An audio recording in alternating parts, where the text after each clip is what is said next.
In from the North Sea, it's cold, it's grey, it's damp, but Stoke have still brought a decent travelling support of, we think, anything between 600 and 800 people. Delilah bringing out from the away end to our left, all seated. The rest of the ground I don't think has changed all that much since Brian Clough was the manager here in the 1970s, when it was still Hartlepools with an S United. Two clubs merged, became Hartlepools United, and at some point they decided to drop the S and just become Hartlepool, and that is what they are now. They've been up to League One, they've been down to the National League, they're in League Two and struggling at the moment, and they entertain Stoke City this afternoon, a Championship side with struggles and troubles of their own. Hartlepool in blue and white striped shirts and white shorts and socks, getting us underway. Stoke's team, bottom in goal. The back three is Connor Taylor back in the team for the first time in a while as the players take a knee. Not the best response to that from the home supporters, unfortunately. Phil Jagielka and Morgan Fox, the rest of the back three. Harry Clark and Josh Tyman, the wing backs. Jordan Thompson and Josh Laurent in midfield. Nick Powell will play in the 10 role with 25 on his back behind Liam Delap and Jacob Brown, and Taylor wins his first header, but Hartlepool pick up the pieces in midfield and come forward down the left, and here's Regan Tumulty, their own wing back. Cross comes in from deep, high hanging ball, headed away, and Mark Shelton will run out to collect that, but there's a Stoke man down in the penalty area, so play is brought to a halt, and that is that Fox? I think it might down be there. Fox, I think, that's gone down. Yes, he's taken a knock. He's on his way up here. I think it's Morgan Fox that's gone down. Phil Jagielka's having a word with him at the moment to see that he's going to be okay. In fact, they have brought the physios on to check. The referee, who's Ben Toner, he's probably said, look, this is head injury, come out, just have a look, go through the process and see what's what. Yeah, rightly so. It gives me a chance to run through the Hartlepool team. Ben Killip in goal, Ewan Murray, Roland Manayasa and David Ferguson, their back three. Regan Tumulty, who's already tried to put one cross in, is the left wing back, and Mark Shelton, formerly of Salford, on the right. Nicky Featherstone, who I last saw playing again for Hereford a few years ago, plays in midfield alongside Mo Siller and Callum Cook, and then Josh Umara, who's scored 11 goals this season, and he's by far and away Hartlepool's top scorer. Next best is a player with 3, and Jack Hamilton up front. So Umara will lead the line and be the most perhaps monitored Hartlepool player by Stoke's back line, all of which seem healthy again. Fox has gone over to the far side to then come back on and rejoin, and on he comes again, so Stoke are back up to the full complement, and Brown leaps for the header, can't quite win it, and here's Umara trying to get Hartlepool on the front foot, can't do it. Clark comes over, tackles him, knocks it out of play. That's a throw in right in front of the TV camera, with a cameraman wearing a big coat and hood and getting soaked by the rain, as this team is these two teams are broadcast to international audiences around the world. You do wonder sometimes, don't you, who, I don't know, in Los Angeles or Kuala Lumpur, Sydney or New Delhi, thinks Hartlepool Stoke's on TV today. I'm all over that one. But maybe I'm underestimating both teams' drawing power. Stoke have got the ball on the left-hand side. Fox out to Tyman, back to Fox, and now across to Jagielka, the most central of the 3 central defenders in the orange boots, who plays a long diagonal looking for Delap, tries to hold the ball up and rolls the defender. That's Manayasa over on the far side, and he's penalised. Free kick, and Delap does give away a few too many of those. Big opportunity for him, nice as well, isn't it, to re-establish himself. He's been on the bench more often than not lately. Well, opportunities have been there. When you think of Rotherham, he had 3 in the first half, he didn't take them. He had an opportunity as well against Preston, which he didn't take when he came on. This is a chance for him from the start against opposition that he should cause question marks for them to try and solve. So let's hope that he can have a good afternoon up front. Killip with the ponytail launches it downfield, but Brown has it for Stoke, and here's Connor Taylor, who cuts back inside his man and almost plays himself into trouble. Jack Hamilton almost picked his pocket, but he does keep possession, and Fox plays it down the line, down the left-hand side. One for Tyman to chase, and he's getting after it. and Menayassa will try and shepherd it out, and will just about manage to do that, and the goalkeeper Killip will have the ball at his feet again, wearing all green. As I say, the blonde ponytail hanging just above the collar of his shirt, and a fairly well populated away end to our right. 7,000 this ground holds. You would think there's probably 5,500 in today. Decent crowd for a side that operates down near the bottom of League 2 at the moment. Long goal kick is one in the air by Jagielka, headed back towards the Stoke back line, and Stoke work it back to Bonham, dressed all in pink. Taylor with Umar behind him, plays a long ball forward looking for Laurent, but he loses the flight of it, and now Ferguson can bring it down the left hand side. He's not shy to cross, plays it out to Tumulty on the left, who does put a low cross in. It's not the best, and Stoke, well, I was going to say will clear, but in the end they took a little bit longer than many would have liked behind them in the away end to get that away through Thompson. Brown skips away from a challenge. That's nice on halfway. Powell, ball into the feet of Delap, approaching the edge of the penalty area. Gets his cross in from the left-hand side. It's not cleared convincingly, only as far as Delap. He's going to try and chip it in again, looking for Laurent at the far post. Defender misses it. Laurent stabs it goalward, saved by the goalkeeper's legs. Here's Powell and Delap on the near side, and he wins a corner. And that was half a chance. In fact, it's gone out off Delap at last. It looked like it cannoned off the defender and out, but the chance was Laurent's, who rather toe-poked it goalwards, couldn't get the power he required. Killip spread himself well and blocked it. Should have scored. It was a wonderful opportunity for Laurent. He was inside the 6 yards box, the goalkeeper was at his mercy, and as you said, he toe-poked it instead of putting it beyond the keeper into the back of the net. That is a big, big opportunity for Stoke. One of those where, I know he was stretching for it, but it needed more power, it needed a bit of loft, and that's a poor defensive header, and Bonham's got to be out here off his line, and he is. Fox just about got enough on it in the end to get it back to his goalkeeper, who bowls it out to Taylor and now Clark. But if Stoke can put 3 or 4 passes together, they've shown already that they have the quality to cut through this Hartlepool United side, who, as we've said already, rather tempting fate, are struggling down near the bottom of the 4th tier of English football. Clark on the right hand side on the halfway line wants Powell to come short. In the end tries the pass across to Fox, and he's misplacing his pass, and then Powell tracking back, trying to win the ball back, gives away a foul. That'll be a free kick to Hartlepool, probably 15 yards inside the Stoke half. Guilty of misplacing his pass, I should have said there. Clark, who asked for Powell to come short, he did, and then he tried to bypass him, which seemed slightly unnecessary, but they've got an opportunity here, and Niger scored a lot of goals from set pieces, Hartlepool, so this is a threat. And that was a poor piece of play by Clark as well. He could have caused Stoke serious problems there, but they've taken a short free kick, which is surprising. It certainly is, and Menayas has got the ball now on the in the centre circle, and Tumulty now plays it up to the edge of the penalty area. And Tumulty gets it back on the left-hand side, and now Ferguson.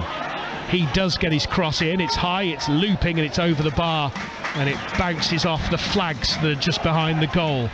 A few crosses of St George, Stoke City related slogans on them, and that will be a goal kick for Bonham to take in front of those away fans, most of whom are standing right behind the goal. And because it is a small ground, all 4 sides are tight to the pitch, and you can hear the drum in one of the stands booming fairly loudly. Here's Fox. Stoke again played out short from the goal kick. Back to Jagielka on the edge of the D. He wants Laurent to come short. In the end goes back to the goalkeeper Bonham. Sliced kick is going to be kept in by Clark, although actually he lets it bounce over his head. I said it's going to be kept in by Clark because it should have been, and in the end a little bit sloppy, firstly from the kick, and then Clark in misjudging the bounce, and Hartlepool have a throw-in on this near side. And that is the big threat to teams when they come to places like this. He's just almost, without being disrespectful, playing down to the level and not doing the basics right, and if you can do that, then The quality that Stoke have should tell. Nice ball down the left though, cross comes in, Taylor cuts it out at the near post, good defending in the end, and now Delap will get after this and he'll get there. He's got Brown to his left in support, can't squeeze the ball through. Timon is sprinting forward on the left, here's Powell on the right though, skips past his man, that's a lovely touch, he breaks into the box and then the cross is really poor, straight into the goalkeeper's arms. An impudent little flick, got him past his man, he'd done the hard bit and then the cross was bad. That sums up Nick Powell. It was the superb chip, left the defender for dead, and then he's in a position to pull the ball back for an oncoming forward. What does he do? He just passes it forward in the air, straight into the midriff of the goalkeeper. Hard work done, opportunity wasted. That's exactly it. 0-0 on BBC Radio Stoke, coming up to 10 minutes gone in the northeast. And Bonham will take another short goal kick. An aimless long ball from Hartlepool comes to naught, and Jagielka will bring it forward with the ball at his feet, plays a diagonal ball over the top for Clark to chase, can't quite get there, but Clark appreciates the idea, lifts his thumb into the air and expresses thanks for the effort, the idea, the attempted delivery. And we're just getting news that Leeds have scored again in the game against Stoke City women at Tadcaster, so that's disappointing. 2-1 early in the second half there in the FA Cup third round in the Women's FA Cup. Winner goes to Arsenal in round 4, a massive tie for whoever wins that, so Stoke's women will be looking for an equaliser as a seagull darts and dives and swoops towards Bonham's goal. There's plenty of them around here, not too far from the North Sea. Thompson out to Fox on the left hand side, and Timon is closed down and plays it out off the defender and out for a throw in. Problem with seagulls is there's that constant threat, isn't there, unless you're protected by a roof. You know what I mean. Clark on the halfway line, cuts back and lays it back to Taylor, who hasn't played much first team football under Alex Neil, but played quite a bit under Michael O'Neill. Gets an opportunity again today. Thompson. Hartlepool content to just drop back into their shape and ask Stoke to break them down. Not doing too much in the way of high pressing. Here's Thompson in the centre circle. Lets the ball run across his body and then lifts it forward towards Laurent, who will get on the end of that to the right hand side of the penalty area. Back to Clark now, whose touch is heavy and lets him down, and that's a decent tackle in the end from Mo Silla to end the danger. But Stoke have possession again. It's back with Clark on the right hand side. He's got Tumulty in front of him, goes back to Taylor. It's almost like a training session, attack against defence at the moment. Ball lifted forward to Powell, gets a flick on. Timon into the box, thinks about the shot, cuts back instead. He's got a defender with him now. Plays it back to Powell, back to Timon, gets to the byline, gets his cross in towards Brown, headed away from Brown, and Silla completes the clearance from the edge of the penalty area. Headed back towards the edge of the box, and Powell, who turns it around the corner to Timon. Left hand side, his cross is charged down. That'll be a Stoke throw in right on the other side of the pitch, and they're looking to up the pace. 0-0 here on BBC Radio Stoke, and they're trying to move the ball quickly and get Hartlepool's defence moving. Clark on the right hand side. Brown wants it into feet. Clark goes back to Taylor. Too often at the moment Stoke choosing the sideways or reverse ball when there is a forward pass on. That's a confidence issue. There's a forward pass to Timon on the left.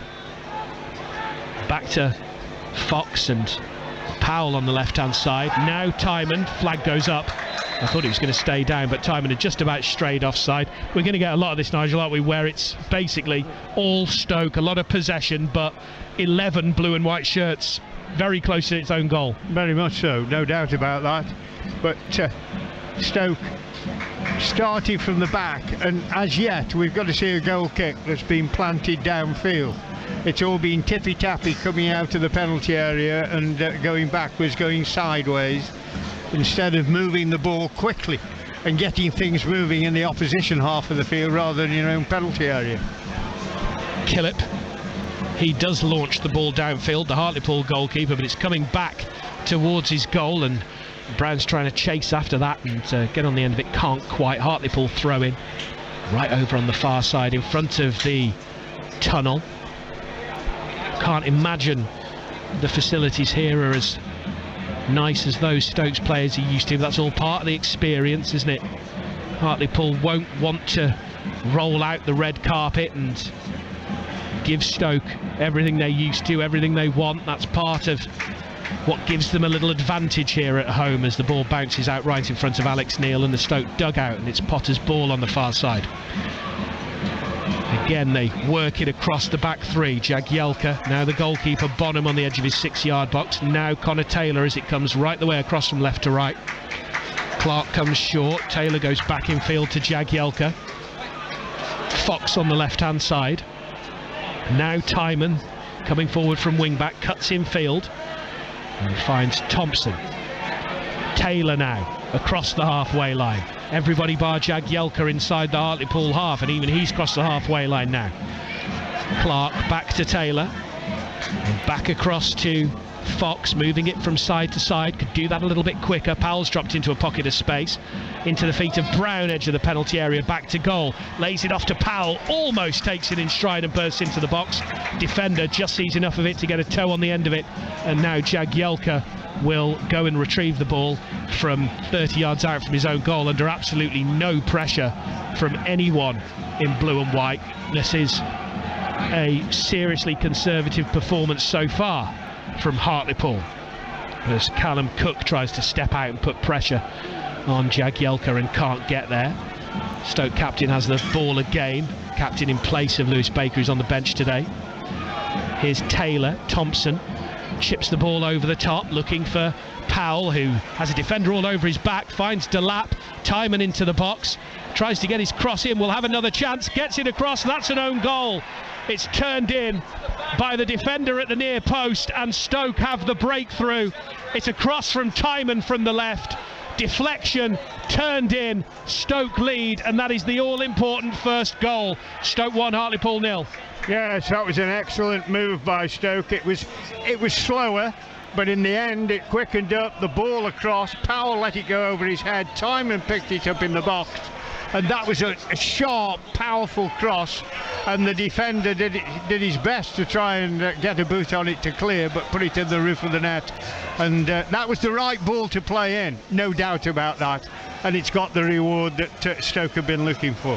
It's a massive goal. Ewan Murray credited, or I suppose that's the wrong word to use, isn't it? Discredited maybe with the own goal. 16.5 minutes gone. Stoke lead by a goal to nil. He just tried to get something on it. Ball drilled across the face of goal. Clive Clark last week was saying Stoke need to put more of those balls into the box. They get into good areas. So often they turn down the opportunity to cross. Timon doing exactly what Clive was asking of him last week. Just playing the ball into the danger area. Doesn't have to be the best ball, but it asks questions of defenders. But here's an opportunity. Cook on the edge of the box, the ball into him is slightly overhit, and Timon will be able to get back and clear it away, but Stoke giving the ball away on the edge of their own penalty area to Silla. Cross comes in from deep, headed goalwards, what a chance. Jack Hamilton's headed it wide, and that was a brilliant opportunity for an instant response from Hartlepool. Ball in from the right, free header, and he let it skid off his forehead and wide instead of planting it into the far corner. Still 1-0. Defensive error that set up the first opportunity, and if that had been a better ball for Cook as he was going in the box, that could have been the equaliser. But when that cross came in from the right, there was a wonderful opportunity for Hamilton. He just glanced the header instead of putting the power on it to get it to Bonham's right. Two opportunities there for Hartlepool. That should be a lesson for Stoke. And all coming from a Stoke error in possession, 30 yards out from their own goal. At 1-0 up against struggling lower league opposition, you do not need to be making mistakes like that, as Brown gets a header on and Tumulty will intercept. And Stoke's defence has fallen asleep again, but Umar's offside. And that must have been close again. Stoke a little bit sloppy, and they've gotten away with it. You could say great offside trap, but I'm not entirely sure they knew all about the offside there. Just got to do the basics right here, Stoke City, and they've shown already they've got more than enough quality to win this game very comfortably if they do the basics right. 18.5 gone, 1-0 they lead on BBC Radio Stoke in the FA Cup third round against Hartlepool United. Ball out to Taylor on this right-hand side. His touch lets him down. Clark keeps it in and then fires the ball into Jagielka under pressure. I'm not sure he wanted it, and Thompson comes across and helps his captain out. Here's Powell with space to turn inside the Hartlepool half, gets a low shot and fires it goalwards, and it's well wide in the end. Ironic cheers. But one thing I would say about Powell is he's found space in dangerous areas and been able to turn and face goal more in the opening 19 minutes, and I know the opposition's different than Smallbone tends to in he's a far less experienced player in the games he's played in. You're talking different class. Absolutely. No doubt about that. And Powell acknowledged the fact that that was the wrong option. If he wanted it, go 2 or 3 yards further on and then unleash, because he had the time, he had the space to do that. But yes, he acknowledged that, but no doubt about it, you're absolutely right, Mark. He's found time, he's found space. Let's hope that his quality also comes to the fore as the match goes on. Stoke's attacking players must be, well, their eyes must be lighting up at the prospect of getting on the score sheet against a Hartlepool defence that will give them chances. But they've got the ball here. Hartlepool on the halfway line, Featherstone, and now out to the left, and Ferguson. They do get the centre-backs, the wide centre-backs, really wide, to join in with the wing-backs. And here's Cook in midfield, back to Featherstone, left-hand side. They work it across into the centre circle, and now back into their own half, and here's Ewan Murray. Left-footed pass downfield is flicked on by Silla. One back by Stoke, and Laurent will turn it forward. Tries to play it over the top for Brown, can't quite do it, then tries to win it back, and it bounces off his knee and falls at the feet of Cook. Home fans are annoyed because there was no one up in support of him, and you can tell that this is a team struggling. The fans are on their back, a few boos ringing around and a few Hartlepool players throwing their arms in the air, as that's an awkward ball into the box that Bonham in the end does come forward and catches. But signs of frustration from Hartlepool's players, a few having a go at each other at the moment, and the fans are voicing their displeasure as well, despite the fact that Stoke, from 51 places higher up the Football League, are leading by 1-0. They're still not happy as Brown tries to chase and put pressure on Menayasa, who does well, uses his body and gives it back to the goalkeeper. He clears downfield.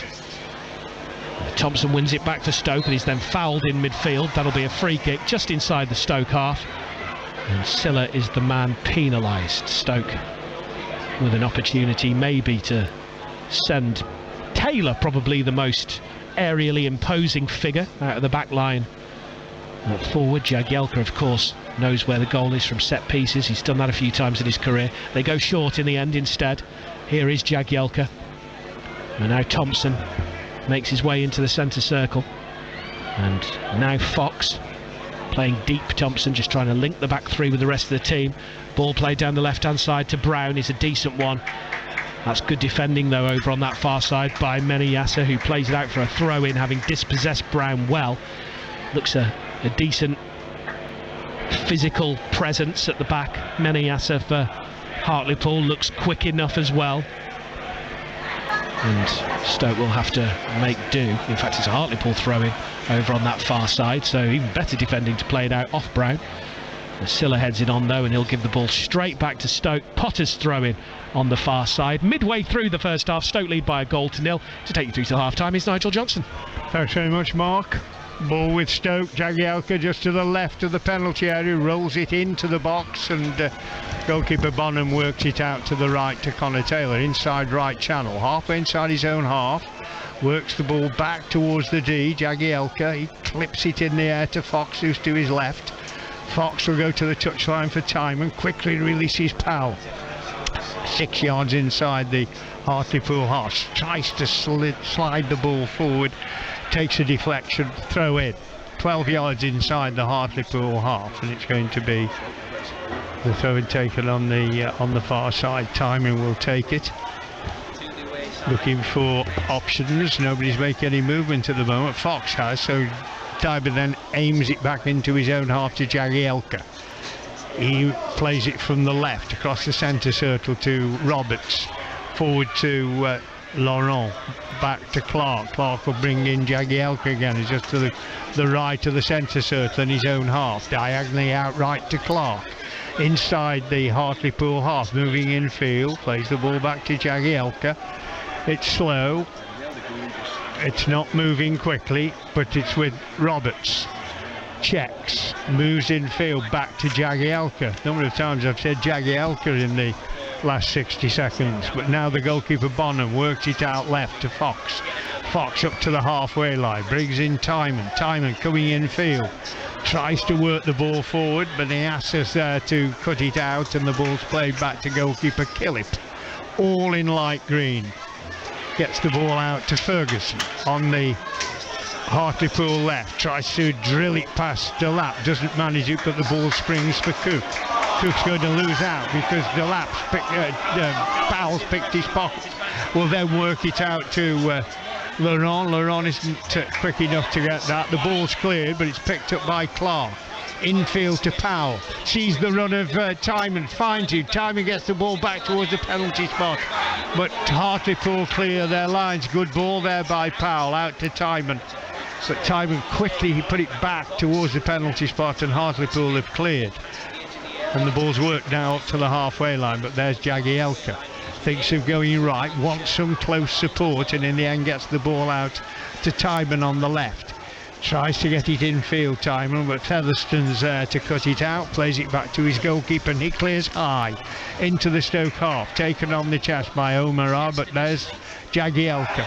Clears the ball away. Foul committed on the far side. It'll be a Hartlepool free kick. Interesting.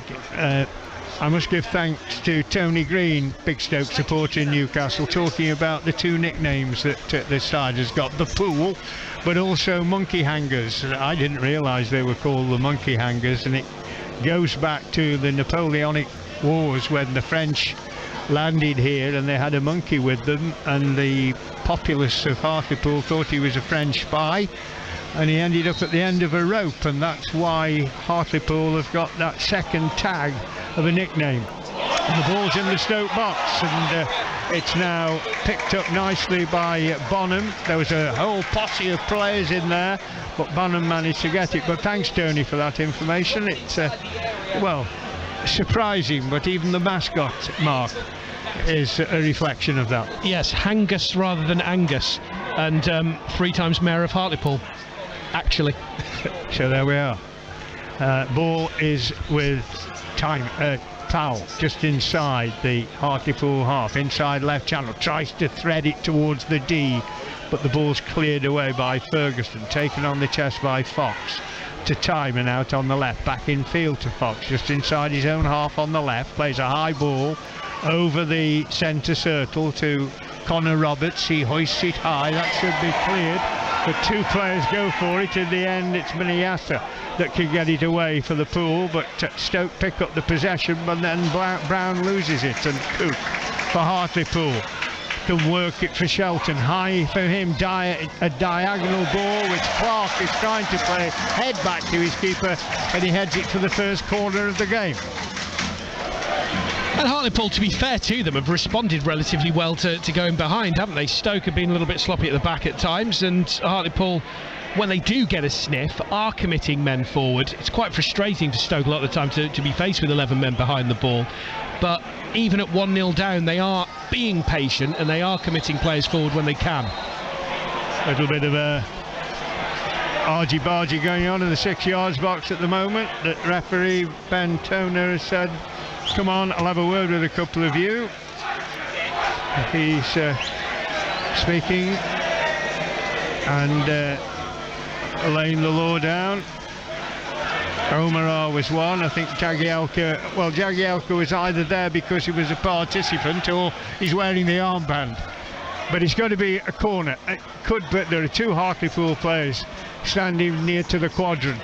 It could be Ferguson to take it. There is a real knot of players on the edge of the 6 yards box, and the goalkeeper's been floored. Well, that was ludicrous by the central defender, Murray. He's the one who put the ball in the back of the net for the own goal. He's come running across just a yard from goal and has clattered into Bonham and sent him back into his own net. Well, that was a ludicrous thing to do. He's a very lucky lad, he hasn't got a card for that. Just raced across from the right, bang, straight into Bonham, down into the back of the net goes the keeper. He's had a word spoken to him, and now that knot of players is on the edge of the area, and it's going to be an away swinging corner. In it goes from Ferguson, ball not cleared, edge of the box, Laurent goes up, and then in the end it's hoisted into touch by Clark on this near side. But pantomime time.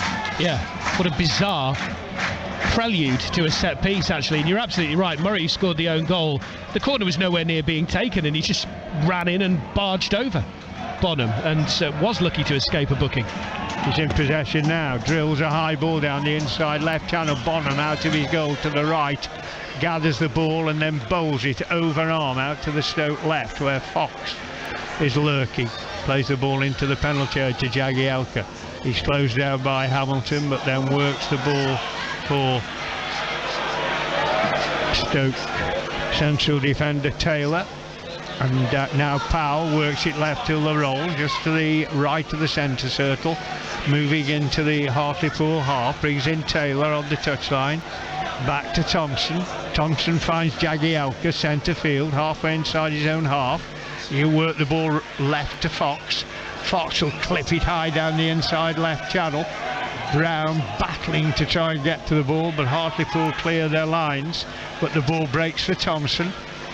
For Stoke, pushes the ball to Powell, out on the touchline, rolls it forward, Delap on a diagonal run right to left, but the ball through to the keeper who clears, and Hartlepool have the possession. Ball worked to Ferguson. Ferguson to the touchline, Tumulty into Cook.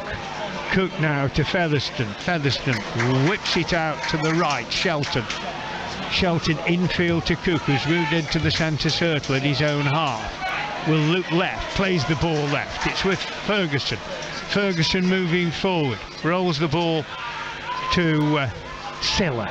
Silla back to Cook inside his own half. Will bring in Murray. Murray's under pressure from Brown, so goes to his goalkeeper. And goalkeeper Killip will clear high into the Stoke half, headed on by Silla. Brought down by O'Meara. He turns, he shoots, it's wide, 35 yards that. And he did well there, he just brought it down, pivoted on one foot, woof, with the other. But wide of the right-hand post. Right idea as well, because Bonham wasn't set and he was scrambling for a minute. Had that been on target and close to the corner, he'd have had a massive problem. Here are playing with the confidence of a man who is top scorer and is in double figures already this season, just spinning and hitting it and almost catching Bonham out. As Bonham now clears to this near side, that ball will be headed on by Clark, but it's been intercepted by Ferguson, who goes back to his keeper and he'll clear.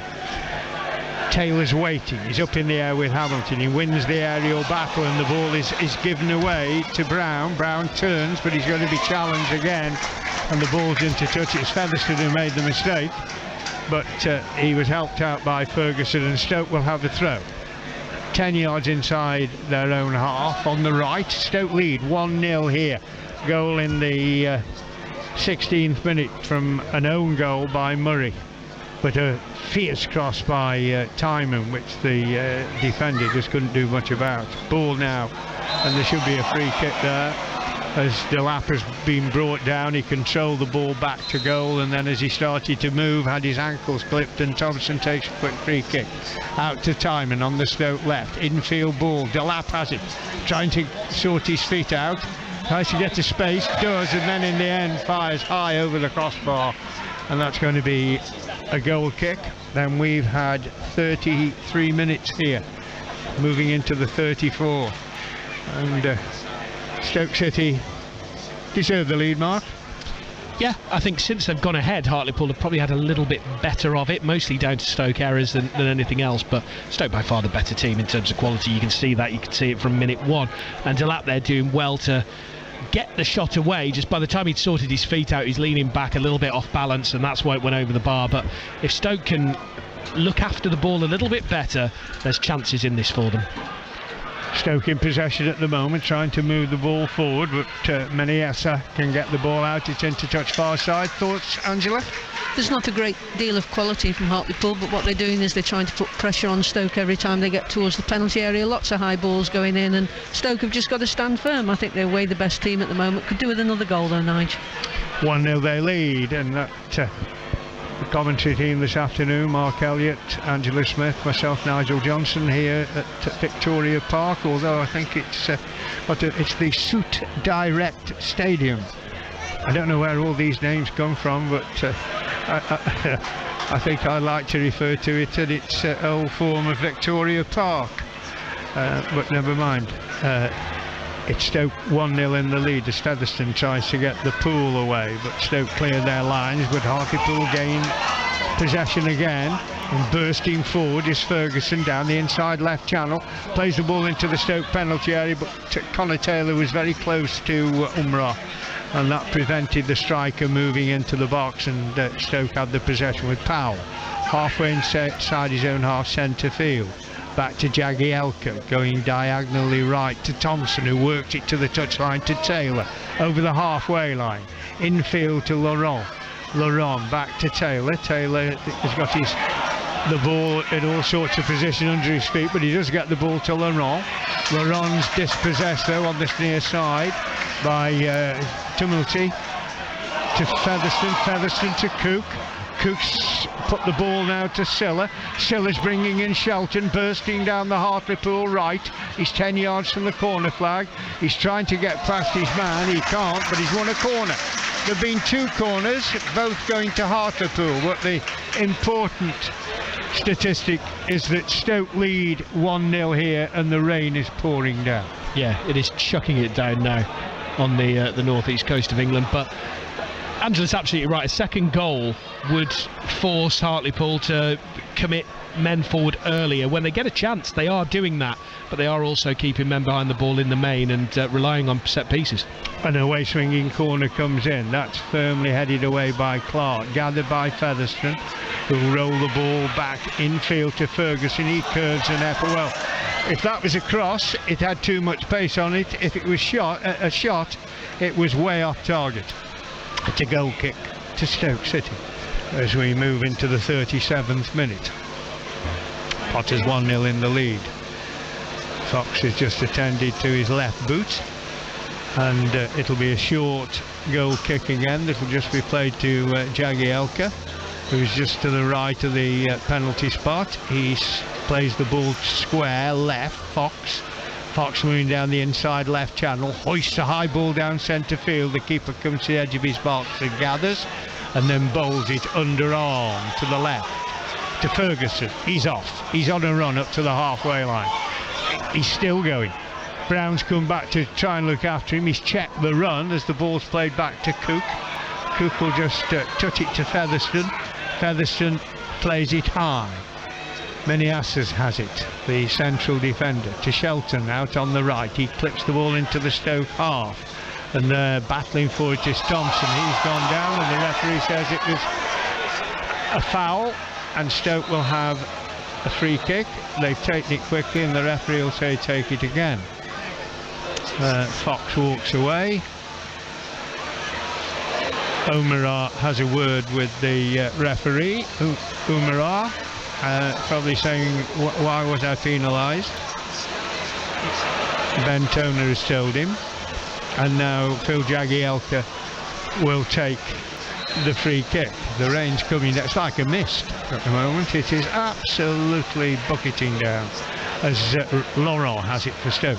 Plays the ball forward. The lap didn't spot what he was doing. The ball through to Killick, the keeper, who bowls it out over on to the Hartlepool right, where it's Shelton with the ball. He plays it high for the Stoke defence to clear, and Jacob Brown picks up the clearance. He'll work it out to Timon, forward to Powell, back to Timon, just inside his own half, infield to Thompson, and Fox is, I think it's Fox, he's, well, one of the Stoke players, could be Fox, has got a bandage wrapping around his his head as the ball is moved out to the far side. It is Fox as the ball is on the left-hand touchline with time, and he's being forced back into his own half, but plays the ball infield to Jagielka, half inside the half, centre field, out to Taylor, now to Clark to Taylor, infield to Thompson, back to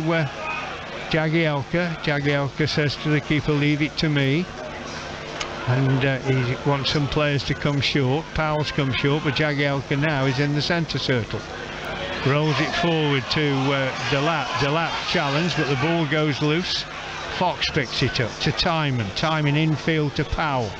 Powell thinks of playing a first time ball but doesn't, but then works it out to Clark on the right. First time ball back to Taylor, inside right channel.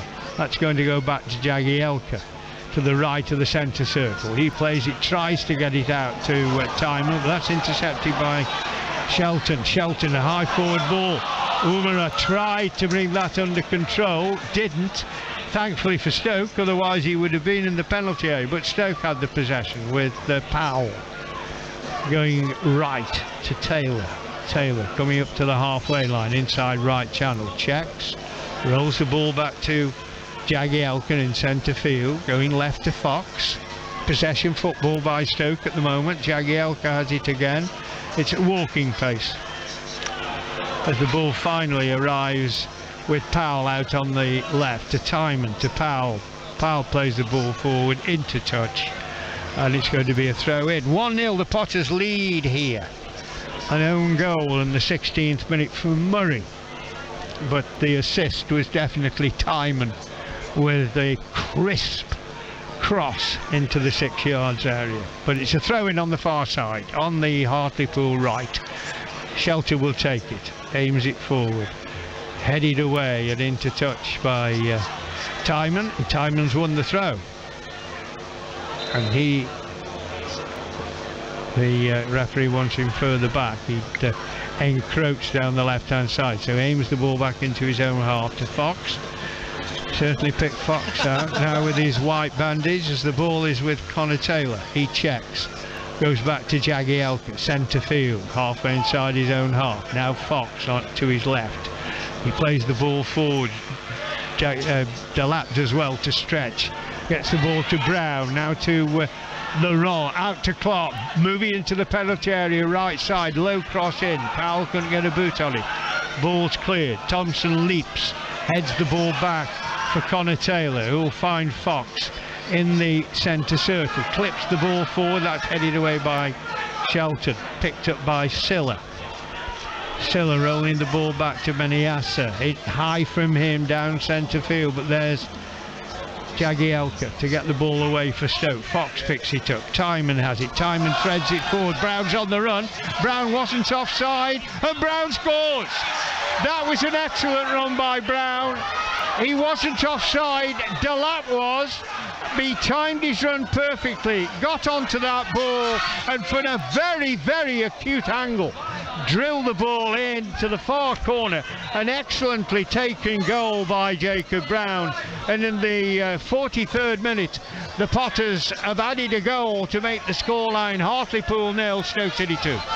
Well, I think Hartlepool growing in confidence has probably been their undoing there. They were starting to try and push a little bit further forward, push out.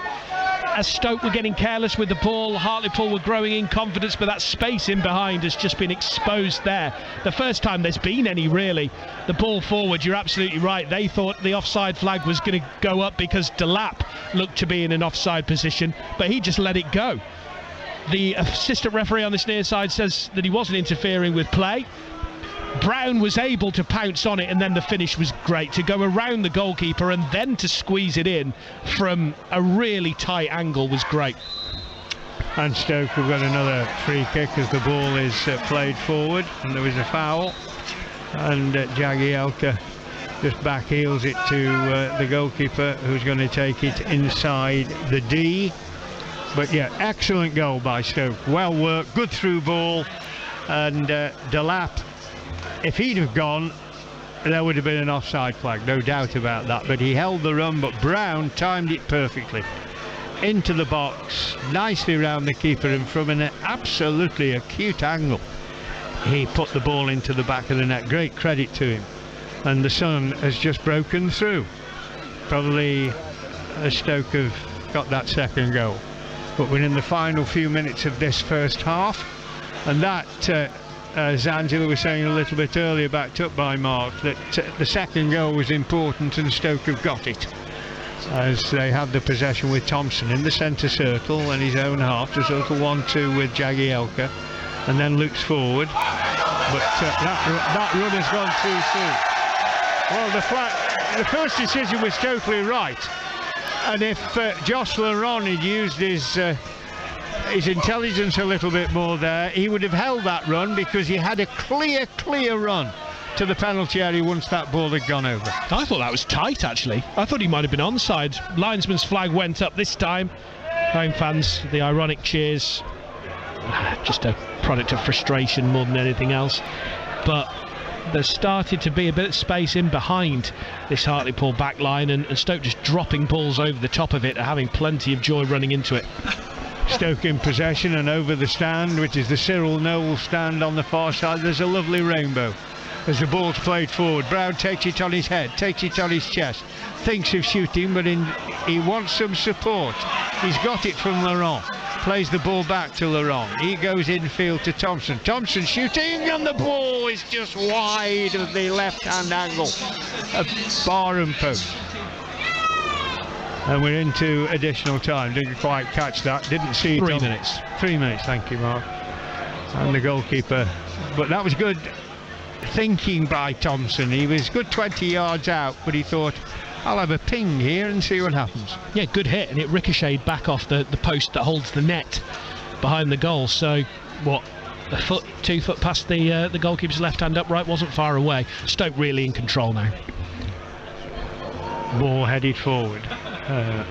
Bumrah can't get onto it. It goes into touch, going to be a Stoke throw. Time is going to take it. He's 15 yards inside his own half on the left, and Thompson works the ball into his own penalty area for Jagielka to play it diagonally to the right to Taylor. He'll bring in Clark on the touchline. He threads the ball forward. Brown's on the run. He's run between 2 defenders. He's got to the byline. He tries to put in the cross. That's blocked by Murray, but Laurent comes in, puts in a challenge. The referee said, I didn't like that, and so it's going to be a free kick to Hartlepool as we are in the second of the 3 minutes of additional time. 2-0 to the Potters here against the Pool, and it's going to be goalkeeper Killip, 12 yards from the byline, a yard away from the left hand side of the penalty area. Ball headed up in the air from the goal kick by Hamilton. Hamilton's challenge. Timon has the ball, works it left to Powell, infield now to Thompson. Thompson spins, plays the ball back to Jagielka. He'll work it to the right to Taylor. Taylor stops, checks, goes back to Jagielka. Jagielka, little touch, lip of the centre circle now. Thompson moving into the centre circle, gets the ball out to Powell. Powell threads it forward, but that's spotted by Maniasa, and he clears. 1 bounce, 2 bounces, 3 bounces into the Stoke penalty area. Bonham catches, rolls it to Jagielka. Thompson out now to Taylor on the right. He plays the ball towards the penalty area. Keeper comes, he couldn't pick it up, he's out of the box, and the ball's headed on by Hamilton, but straight to the Stoke penalty area, and it's Bonham who gathers in the final minute of the 3 that the referee has added on, and Jagielka has it centre field, halfway inside his own half to Thompson, back to Jagielka. Jagielka to Thompson. Thompson working the ball to Laurent, and there's the end of the first period of play. The Potters 2-0 in the lead, and they had an opportunity in the 6th minute when ball went into the 18 yards box. It fell for Laurent, and into the 6 yards box rather. It fell for Laurent, only the goalkeeper to beat. He didn't put any power in the effort, he just poked it forward, and that made Killip have an easy save. But what a big chance that was to put Stoke ahead. Powell then showed excellent play down the Stoke City right, skipped past his defender, he'd done the hard work, but then put in a poor cross which the goalkeeper could gather. But in the 16th minute the deadlock was broken when Timon put in a fierce cross from the left. Murray, trying to clear it, put it in the back of his net to open the scoring for the Potters. And then, as we heard just before half time, a lovely through ball saw Brown time his run perfectly round the keeper, got beyond the keeper's right hand post, and from a very, very acute angle left side of the penalty area he puts the ball into the back of the net, and Stoke City 2-0 in the lead. Well, what a good chance for Hartlepool in this first period of play. It was in two parts really, when first of all it was Humera that couldn't get the shot away when he was well placed, but then a cross coming in from the right, Hamilton rose, and if he put the effort on target with any pace he could have caused Bonham a problem. He put it wide instead. So Stoke City 2-0 in the lead. They deserve that in this first period of play, but they mustn't become complacent in the second half, otherwise they could pick themselves up a few problems. But after the first period of play here at Victoria Park, it's Hartlepool United 0, Stoke City 2, and here's Mark Elliott. Thanks very much, Nigel. Angela, that's going about as well as it could, isn't it? It is, Mark, and if you notice, looking straight opposite us, there's two rainbows at the moment, so where's the other one? Oh yeah. Yeah, so just to, I have got sight. Basically, if we could get a third rainbow, would that mean Stoke could get a third goal? But all credit to Jacob Brown. That goal he scored was not easy. It was an acute angle, and I think he's played very well. He has, and it'll be interesting to see now how Stoke treat this. Do they try and push for a third, or do they try and cruise through the second 45 and maybe give some of the younger players on the bench a go? I don't think he'll change anything till at least 70-75 minutes. I think he'll probably try and get another goal early doors, and then he could look at changes. But Stoke have got better as the half's gone on, and you have to say now it would be a disaster if Stoke lost this game. I can't believe you said that. That's tempting fate. Believe. Unbelievable. Angela Smith, thank you very much for now. So Stoke lead by 2-0 here in Hartlepool. That rainbow, or the one on the left, there's two. There's one to the left, one to the right. Both to the right of the HMS Trincomalee, the warship from the 19th century, pre-Victorian, made in India, and was built just after the Napoleonic Wars, right at the start of that century. The masts are reaching up towards the cloudy sky, which features that bright rainbow on a backdrop of charcoal grey, because it was bucketing down here about 10 minutes ago. Now we're in bright sunshine, and it's actually quite pretty, and we're quite relaxed at 2-0 up. I feel unusually calm for half-time in a Stoke City game. Absolutely incredible. Right, we will run you through the half-times, and we'll hear from Richard Walker, Stoke's academy coach, who hosts Manchester United in the FA Youth Cup next week. We'll hear from him, and we'll hopefully catch up with what's happening at the women's game, because FA Cup third round weekend for them as well. All of that coming up at half-time, which is next. I always have a nightmare when I'm chopping onions. Liz Ellis. I'm sure I've heard somebody say putting a spoon in your mouth. So I got a teaspoon. Didn't work. Mascara all down my face. Well, you shouldn't be so glamorous. Who's that glamorous when they're baking? They are Nigella. Steve says cut onions underwater. In the bath. Get in the bath. You're going to stink, but your eyes will be intact. Liz Ellis. I'm guessing he means put them in a bowl of water. Monday to Thursday from 2. BBC Radio Stoke. Call 0800 121 8080. Text 81333. Start your message with the word Stoke, or find us on social media. BBC Radio Stoke. Yeah, we are live from Hartlepool, and it's going very well for Stoke City. They are 2-0 to the good here, and well, they've got at least 1 foot, maybe a foot and a half in the 4th round of the FA Cup, because it doesn't look like Hartlepool, and I don't want to, bring about famous last words or anything like that, have the ability to get back into this one.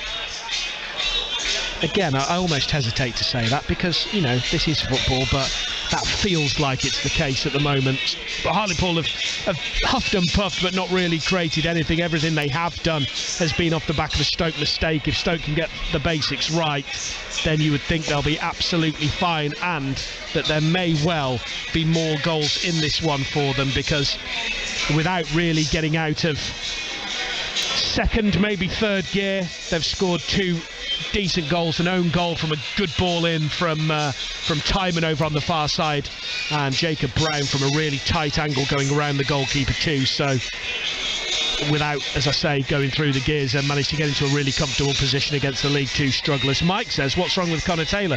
Does he know he can turn, run and pass the ball forward? Connor Taylor back in the side on the right hand side of the back three has done okay so far. I take the point, maybe 1 or 2 more forward passes might be a little bit better from him, but look, hasn't played in a long time and he's been solid enough, hasn't he, so far? It's 3rd round weekend, of course, and it's finished Bristol City 1, Swansea 1. Now, that impacts Stoke because their game at Swansea is scheduled for 4th round weekend. If either side goes through, that game's postponed. Frankly, it looks like Stoke are going to be going through. Whether Swansea will be in the 4th round or not is anybody's guess, because that's going to a replay. Joel Pirro scored for Swansea early on, and then 15 minutes from time, Semenyo equalised for Bristol City. Derby have beaten Barnsley by 3-0 in the FA Cup 3rd round. Tom Barkhuizen's 3rd goal in 2 games. And James Collins scored as well. Jason Knight on the score sheet for Derby, 2 who will be in round 4. Still strange to think of Derby as a 3rd tier side, isn't it? But they are going to rub shoulders with some of the biggest teams in the land potentially in the draw for round 4, which takes place at 4 o'clock. We'll try and get that live for you, assuming Stoke City are in it, which they are halfway to getting themselves in it at the moment. Cardiff City lead Leeds of the Premier League by 2-0. Philogene and Ojo with the goals. That's a potential upset. And Norwich are losing at home to Blackburn Rovers by 1-0 at half-time. It's Stockport 0, Walsall 0 as well. And we've got a full-time result, have we, from the women's game, Angela? No, we haven't quite yet, but we've got the attendance for today, which is 4,340, of which 585 are away fans. So if you add us, that's 588. That's a decent following in the chucking it down rain. It certainly is. In Hartlepool. It's interesting, Mark. I just wonder if he'll bring Dwight Gale on a little earlier than maybe he would have, because Dwight Gale will have the movement. He needs a goal for Stoke, and he's obviously not played for a bit. And he's looking quite keen in the warm-up. Yeah, it's one of those where, as a centre-forward, you look at this Hartlepool back line and you think there's something in this for me, don't you? Yeah, definitely. I think there'd be something in it for me at the moment, but there you go. Well, they always say if you stand on the far post from set pieces, you get 5 goals a season, so we could do that. Well, one of us could. Cannot believe that. Unbelievable. Angela Smith on BBC Radio Stoke. You're not coming on again now. That's it, I'm turning your mic off. And then the whole of Stoke-on-Trent cheers. BBC Radio Stoke, we're live from Hartlepool, and Stoke lead by 2-0. It is currently 3-1 to Leeds women. I mentioned the Stoke City women's game, FA Cup 3rd round weekend for them as well. Well, they need a bit of a miracle because there's only a couple of minutes to go plus stoppage time in that one. They're 3-1 down. Winner plays Arsenal away in the next round. A wonderful prize, but Leeds always going to be a stern test away from home in Tadcaster, and well, it's proven too much of a hard test so far. 3-1 at the home side lead in that one. Talking of cup football, Stoke City's academy hosting Manchester United in the FA Youth Cup next week. A mouth-watering tie for them. Stoke host the current cup holders on Wednesday night, 7 p.m. kickoff, and the club's under-18s coach Richard Walker has been speaking to BBC Radio Stoke about the cup run so far and how these games can really help academy players. The lads did fantastically well to see off Blackpool and get to the 4th round. Fantastic tie against the biggest, arguably the biggest club in the world, renowned reputation of producing players. So it's a tasty tie, but a tie in which we're all looking forward to. It's not just about it being Manchester United though, and the FA Youth Cup. Your team has done well to get to this point, and you can pose a threat to them because ultimately you've done just as well to get to this stage as they have. Absolutely. Like I say, Blackpool were no mugs in the third round, and we well and truly put them to the sword 5-1. But again, the group's done well in the league this season, many of whom have played in the 21s regular. Previously in the season we've beat Man United 1-0, so I'm sure the boys will take confidence from that, albeit I think our side will look different on the evening than what it was in our league campaign, as will theirs. But nevertheless, as much as it's Manchester United and the badge and what comes with that, we know we've got good players, and we've got players who have a good amount of self-belief, and if they want to go and have careers, these are the sort of evenings that they need to step up and deliver on, and we're confident they will. What does the FA Youth Cup give to that group of players, aside from their league fixtures, which even at senior level are bread and butter? What does the Cup as a whole, as a competition, provide to this group? I think, listen, our job here, what I'm judged on, what we're judged on as academy staff, is getting players into the first team. So that's first and foremost. The under-18s team, the under-21s, the under-16s won't always be selected to win that game as such, and even strategies and formations we might put in place will test the players individually in order to aid their development long term. The Youth Cup is a competition of which ourselves and everyone else in academy football prioritises predominantly the need to win, so that puts a certain amount of pressure on the players, but it's pressure they need to deal with in order to be able to make that step across to the first team when the 3 points on the Saturday or midweek is the be all and end all. The other thing it brings is playing at the stadium. Like I've said, many of the boys have played under 21s football this season, so they've had a taste of that. But playing at the stadium's a good thing. We had that in the previous round, but in the previous round we played at 1 o'clock on a Saturday, so they're not under the lights. So on this occasion against Manchester United, there'll be hopefully a good crowd in. Early indicators are that we'll have a decent crowd in, that the supporters are buying into it and looking forward to it. So they'll have a backing, they'll have a fan base behind them, but they'll also be playing under the lights that can feel a little bit different for the boys. With that in mind, I suppose part of learning to be a footballer, with no disrespect to your reserve fixtures and your junior fixtures, is playing in front of a crowd, isn't it? And it's the expectation, it's the encouragement it can give it, but it can also be, on the flip side, if you're not doing so well, the criticism it can Absolutely, give. I think the stakes become that little bit higher. I've got no doubt whatsoever that the players will have more family members, more friends come in. So again, the spotlight's on them individually and on them collectively. The rewards are higher, obviously, if you score, if you go and win the tie. If you play really well, obviously you've got your entourage, your fan base will be delighted for you. The flip side, obviously, is if it don't go as well, the spotlight's also on you. So again, that's a massive part of dealing with that and equipping yourself to go and be a professional footballer when the stakes are that much higher. It's a great tie, isn't it, for Stoke's under-18s, Manchester United in the FA Youth Cup on Wednesday. Staying with football, ahead of their FA Cup third-round tie at Man City this afternoon, kick-off in an hour and a half, Chelsea manager Graham Potter says he does have the support of the owners and supporters. Chelsea lost to the same opposition in the league in midweek. That left them 10th in the table. The owners are billionaires, so they're quite smart. Smarter than me, that's for sure. They understand the challenges that we have and the direction we want to go in. I think Pep was there a year before they won anything. Was it a year? And then obviously Mikel and Jurgen took a bit of time, but obviously it's maybe different for me for some reason. Elsewhere in sport, Masters Snooker in London tonight. Mark Selby begins his campaign to win a fourth title, playing Iran's Hossein Vafai, who's making his tournament debut. Vafai's a late call-up after Zhao Jintong was suspended as part of an ongoing investigation into match fixing. A week ago he wasn't in it, and now all of a sudden he's been given basically like a free roll, really, so he's going to go there with nothing to lose. 2 weeks ago he wasn't in the tournament, now he's been gifted however much he's on financially, so it's massive for him with a chance to obviously win the tournament as well. Yeah, he's in the Denmark Euro 92 position, isn't he? And in rugby's Premiership, Exeter ran in 5 tries. They beat Northampton 35-12. Henry Slade says he's pleased with how his side bounced back from the defeat against Saracens. Last week wasn't good enough, and we needed to show what we're really about, and I think there's a hell of a way to bounce back. Obviously we take a lot of pride in playing at Sandy Park, and to put on a show for the fans that came out was really special. And here it's Stoke City 2-0 up against Hartlepool. Second half next. on BBC iPlayer. For this task, you're going to create and manufacture bao buns. We have dough, 20 kilos. My biggest concern is the fact that maybe we've undersold ourselves. The negotiation came to £9. That's a lot of dough. The Apprentice. You're more focused on revenue rather than profit. You're fired. Watch on BBC iPlayer. The voice of local football since 1968. BBC Radio Stoke. The second half about to get underway here. Stoke City's women are out of the Women's FA Cup. They've lost 3-1 against Leeds in Tadcaster. Leeds go on to play Arsenal in round 4. Stoke's women will concentrate on their league campaign now, which will get underway next week. And they always welcome your support. If you watched the Lionesses last summer and you want to back women's football, go and support your local team. It's the best way to do it, as we've had an aborted kickoff here for the second half.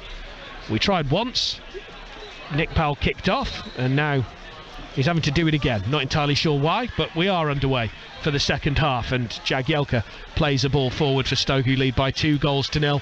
Powell, shooting chance, he goes to try and find Timon instead, chipping it over to the left-hand side. That ball's cut out, and Hartlepool will clear their lines through Murray, who scored the own goal that got Stoke up and running in this one early in the game.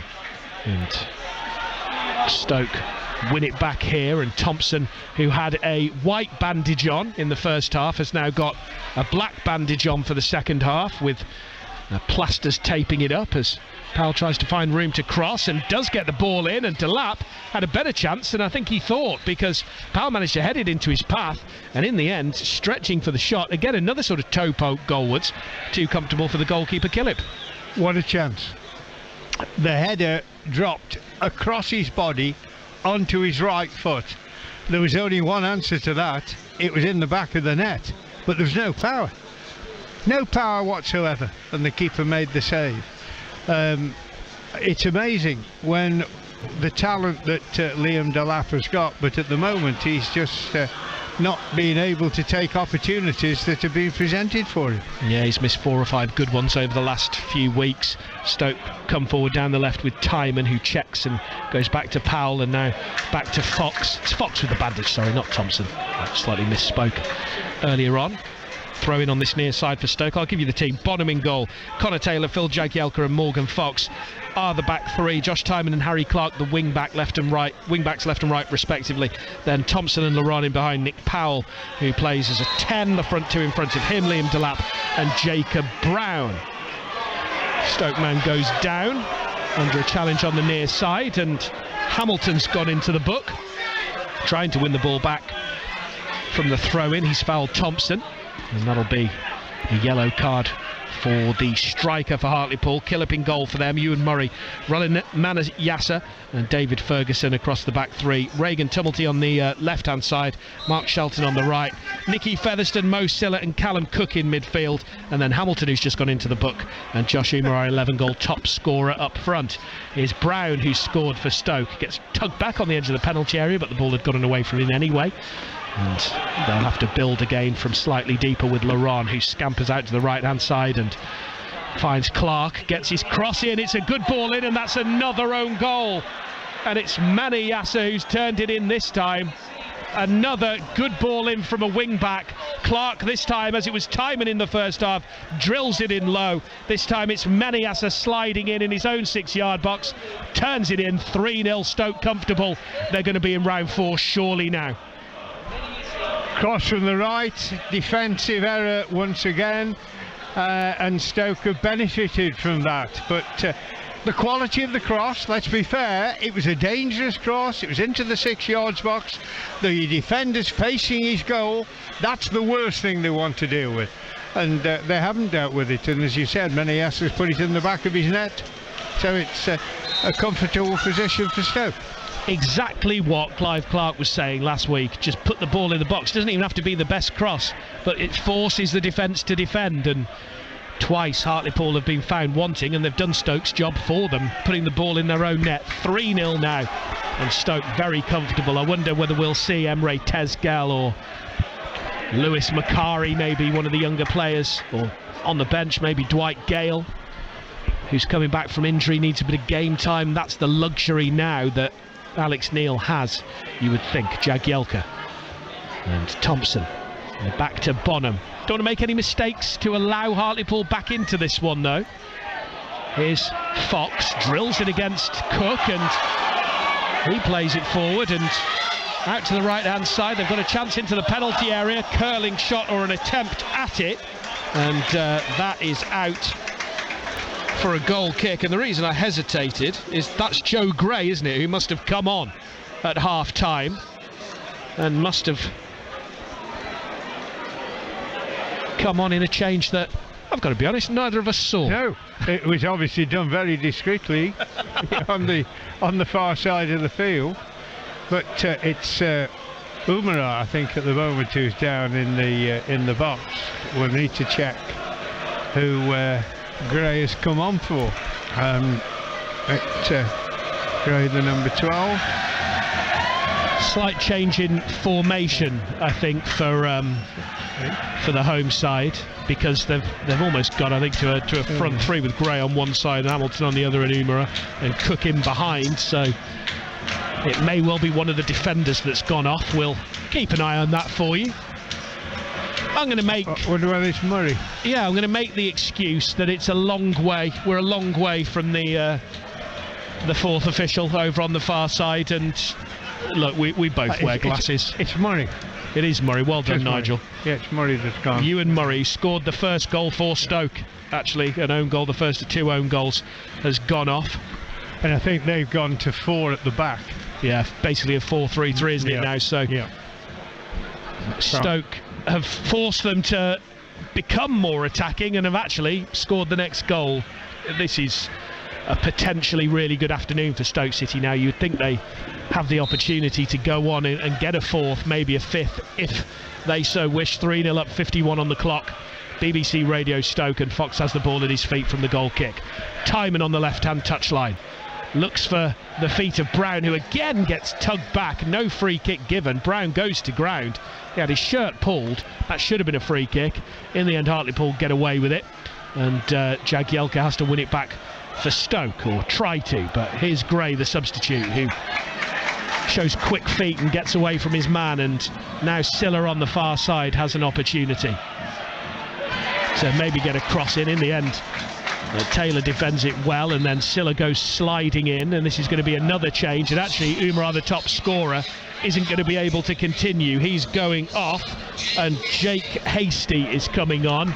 That I can tell you for absolute certainty. So 11-goal top scorer Umar, well, they'll want to wrap him in cotton wool, in bubble wrap, because he's been really their only consistent goal threat this season, and they will hope, Hartlepool, that is not a serious injury that will keep him out for any length of time, because they've improved recently in terms of form. They started the season abysmally. They've gotten a little bit better. They're still third from bottom of League Two, very much fighting for their Football League future over the next few months. They'll need him, but Stoke set to knock them out of the FA Cup. They have got a free kick though over on the far side, which they're going to take, and plenty of players coming forward to the edge of the box to try and put a bit of doubt in Stoke City minds with the fourth goal of the game. Looping cross into the far post isn't the best, and Bonham will collect that, dressed all in pink. Stoke in the black away kit with the red trim.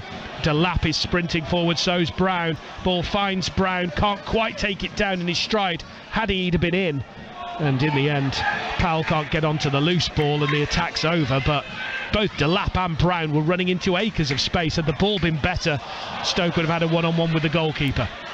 As it is, they've got a bit of defending to do over on the far side. Gray wants it. Instead, it's into the feet of Hamilton. And back to Cook and the substitute Hasty. He's dispossessed on the edge of the box, and Bonham clears. Brown can't win that in the air, but Laurent can in midfield and finds Brown. Laurent again, Delap strayed offside. Didn't quite time his run well, but Laurent ignores him, doesn't pass, keeps the ball for Stoke, and now Brown is fouled just inside the Hartlepool half. Free kick taken quickly. Delap could be in here, one-on-one with the goalkeeper, saved by the goalkeeper. He's missed another really good chance, Liam Delap, and when will this run of form in front of goal end for Delap. Another clear-cut opportunity goes begging for the Manchester City youngster on loan. He's getting into great positions, just can't convert at the moment, and he drills the ball at the goalkeeper's chest. It wasn't the most confident finish, and Delap again will rue another missed opportunity. Stoke probably won't at 3-0 up, but this is an opportunity for players to play themselves into a bit of form, and Delap just unable to do that at the moment, Nigel. He's not. He was clean through. The only excuse I'll make for him is he had a lot of time to think where he was going to put the ball. But the goalkeeper came out, credit to him, but Delap has really and truly, as far as chances are concerned, he's had a hatful and he's not taken them. Here's Gray, and now Hasty on the near side. Puts in a cross, left-footed. That's a push inside the penalty area, and that'll be a free kick. Jagielka shoved to the ground at 40 years old. You don't need that. Hamilton barging into the back, putting you down on your chest inside the penalty area. It was a slow clamber back up to his feet for the veteran former England defender, who's been good again today. He's been very good all season in the main for Stoke City, one of the more consistent performers. He's made a couple of errors, but beyond that has shown his experience. Here is Delap, plays a ball into the feet of Brown, tries to get it back, two defenders there. Delap still in possession on the right. Laurent coming forward from midfield, he's dispossessed in the end, but that's given away right on the edge of the penalty area. Free kick, foul in the aftermath of the poor pass, and this will be a good shooting opportunity. Lewis Baker would have loved this. He's not on the pitch, so Stoke will need to find a new set piece taker. Powell showing an interest early on. Laurent now walking away. Thompson fancies it as well, left-footed option I'm sure. Slightly to the right of the D. Stoke lead by 3-0, 56 minutes gone. An opportunity for another flourish in this one if one of Powell and Thompson can hit the target. There could have been 4 up by now, because at the start of the second half they've had 2 wonderful opportunities, and here's another. If this free kick is put, I favour Thompson here with the left foot. What is he, about 25 yards out? The wall, he's got room to get it up and down. So it'll be interesting. Yeah, he is a left-footed option, and it is slightly to the right, so it would favour traditionally that sort of strike. Powell adjusts his socks as he still stands over it, and the referee has been busy sorting out the wall, so we've had to wait a while for this one. It is Thompson, it is on target, and it's too close to the goalkeeper, who juggles it. Wasn't the most convincing of saves, but he does collect it at the second attempt and then slices a horrible kick that only goes about 25 yards and straight to the feet of Timon. Powell can't play the 1-2 with Timon, but does win a throw-in, then tries to take it quickly and can't loft it over the head of the defender and find Timon, and now he's having to try and win the ball back, which he does, uses his strength really well, and then wins a throw-in. So he'll have another opportunity to take one of those, which he does a little bit better this time, and lays it to the feet of Fox. No activity on the Stoke bench just yet. 3-0 up. An opportunity for game time for somebody, maybe a Dwight Gale or one of the younger players on the bench. Makari, Tesgal. We'll see, as Powell's ball forward is poor, and that will go out for a goal kick. He hasn't completed too many games this season. Certainly not the full 90. Started a few, a handful.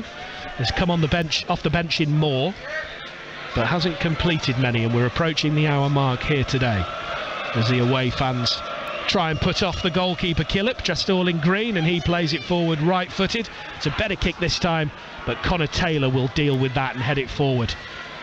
Headed back at him by Silla, and Taylor tries to find Delap with the header. Rolls under his boot, and Hartlepool smash the ball downfield pretty aimlessly. Headed out again by Taylor. He's won 3 headers in quick succession, that time giving away a throw-in over on the far side. Then he's won the ball back on the ground. Decent couple of minutes for Taylor, and Fox has it for Stoke now as they try and launch another attack. Timon on the left-hand touchline on the halfway line. Powell back to Timon. Cuts infield this time.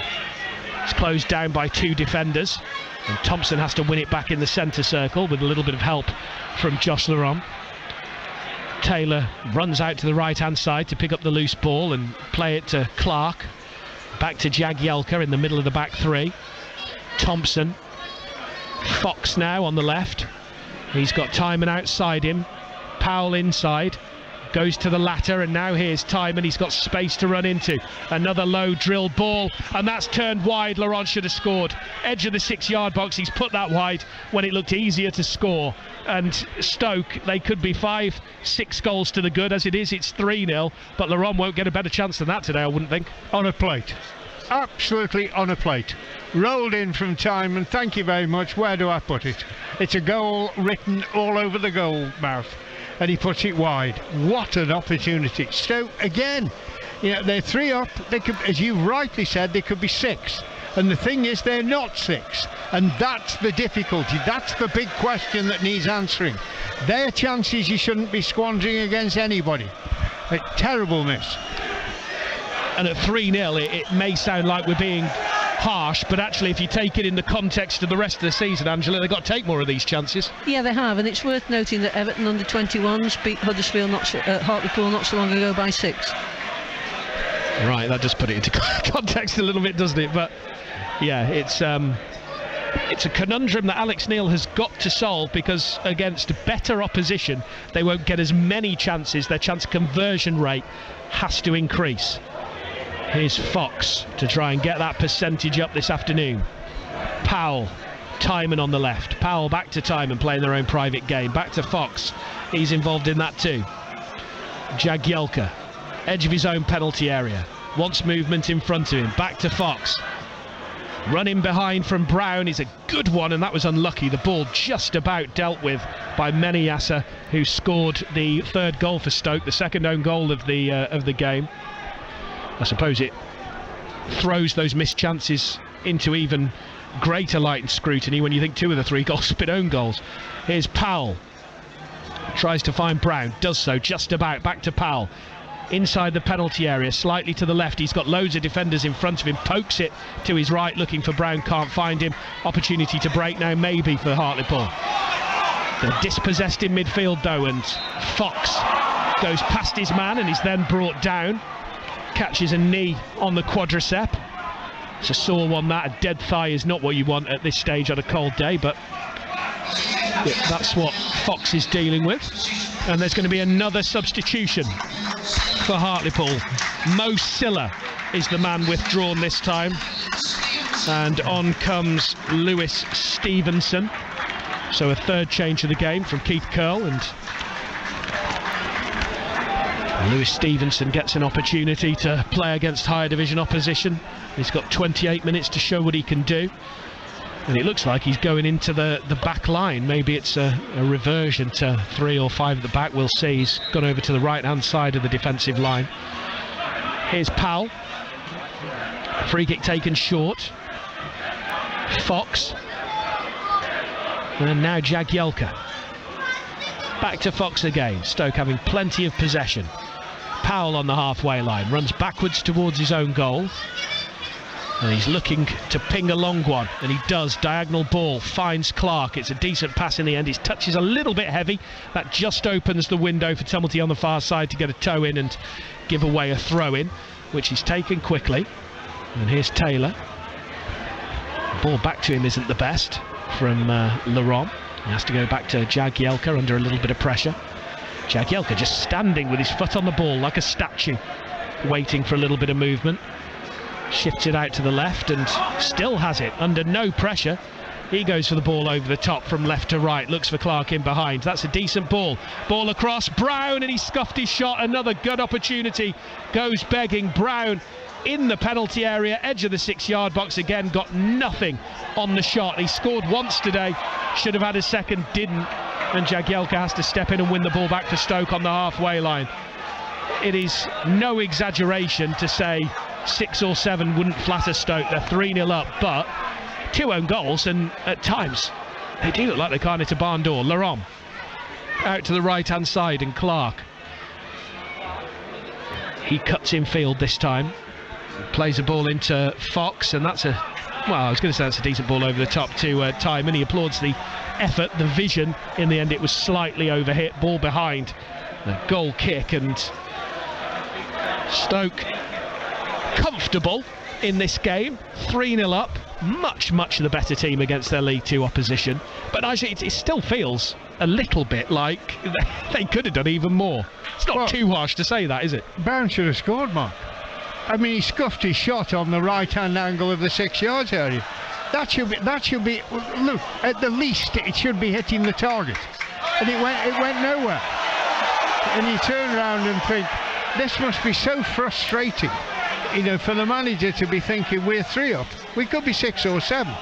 Here's Powell breaking into the penalty area, lofted ball up towards the far post, looking for Delap. Isn't the best. Little bit casual that from Powell. He does sometimes look a little bit lazy, and there's going to be 2 changes over on the far side. Maybe had he tried the simple rather than the overcomplicated, he might have had a shooting opportunity for himself. Powell, he does apologise to Delap, but here come 2 substitutions for Stoke City. Jacob Brown is going off. Dwight Gale is going to get 25 minutes in this one. Emery Tesgel. And we're going to see Emery Tesgel, yeah. And he's coming on for Josh Laron. Angela, nice to see a young player getting an opportunity. Yeah, it'd be nice if he can put the ball into the back of the net, as others have failed to do so in the second half. But what a great chance for him now to come on against lesser opposition and get the confidence and give all the fans who've been desperate to see him on the pitch a chance to see what he's worth. Yeah, he's scored goals in age group football and has been a bright prospect for a little while now. 2 players at either age, or either end of the age spectrum, should I say. Gale, the veteran, Tesgel, the teenager, and still very much a teenager as well. As Stoke give away a throw-in deep in their own territory. I don't think Hartlepool have had a shot in this second half. And 66 minutes on the clock, and they look beaten. And most of the supporters here have fallen quiet. They know the game's not quite up, but it's getting there. Ball might come in from the left-hand side, though. Not quite. Taylor does well to get across and get something on that. He has given away a corner, though. And Nigel, you'll know a bit more about Emre Tesgel than I do. Attacking player, isn't he? Teenager, youth team product. And a good goal scorer. He takes his chances.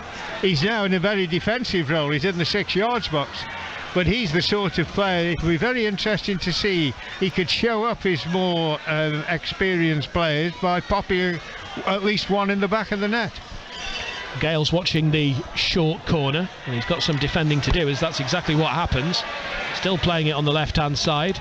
Featherstone now will play the ball in. In fact, he won't. He'll shift it to the right, and now into the box it goes, and to the feet of Gray, and they overplay now, and Powell can release Gale. Goalkeeper's come a long way. If Gale can beat him to it, he might be in. He can't. In the end, Killip just about gets there first and drills it out into the Cyril Knowles stand opposite us and into the posh seats and out for a throw-in. Clark will take that for Stoke, and you just wonder if Tesgel can get an opportunity, if Gale can get an opportunity. Still yet to score for Stoke, remarkably, Gale, of course. Hasn't scored a competitive goal for a couple of years because of injury and various issues. That's a good ball from Timon. Here's Powell, edge of the penalty area. As Tesgel plays it back to him, Powell tries to bend one, it's over the bar and it's wide, and he looks to the heavens, he's frustrated. Another opportunity goes begging.